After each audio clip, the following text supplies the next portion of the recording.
பூரண கொழுக்கட்டை எப்படி செய்யுதுன்னு பார்க்கலாம். ஸ்டஃபிங்க்கு கடலைப்பருப்பை ஒரு மணி நேரம் ஊற வச்சுட்டு 3 விசில் வரைக்கும் வேக வச்சு எடுத்துக்கோங்க. வேக வச்ச கடலைப்பருப்பை தண்ணி சேர்க்காம இந்த மாதிரி மிக்சியில் அரைச்சிக்கோங்க. இப்போ ஒரு பேனில் 2 டீஸ்பூன் நெய் சேர்த்துட்டு தேங்காய் துருவல் சேர்த்து ஒரு 5 நிமிஷத்துக்கு லைட்டாக ரோஸ்ட் பண்ணிக்கோங்க. இது கூடவே நம்ம அரைச்சி வச்சுருக்க கடலைப்பருப்பு, நாட்டு சர்க்கரை அல்லது வெல்லம் சேர்த்துக்கோங்க. கூடவே ஏலக்காய் தூள், ஒரு பிஞ்ச் அளவுக்கு உப்பு, இதெல்லாம் சேர்த்துட்டு மிக்ஸ் பண்ணிகிட்டே இருந்தீங்கன்னா நல்லா கெட்டியான பதத்துக்கு வந்துடும்.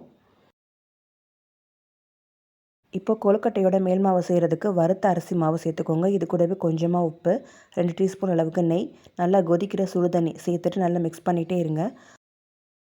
கை பொறுக்கிற அளவு சூடுக்கு வந்ததும் நல்லா கையால் பசைஞ்சிக்கோங்க. இடியப்ப மாவு பதத்துக்கு பசைஞ்சிக்கோங்க. கொழுக்கட்டை மாவை ஒரு வாழை இலையில் கொஞ்சமாக எண்ணெய் தடவிட்டு இந்த மாதிரி நல்லா தட்டிக்கோங்க. இதை நடுவில் நம்ம ரெடி பண்ணி வச்சுருக்கிற பூரணத்தை வச்சு சுற்றி இந்த மாதிரி ஒட்டி விட்டுருங்க. இதே மாதிரி அச்சுலையும் நீங்கள் செய்யலாம். ரெடி பண்ண கொழுக்கட்டையை 10 நிமிஷத்துக்கு வேக வச்சுக்கோங்க. அவ்வளோதான், கொழுக்கட்டை ரெடி ஆயிடுச்சு.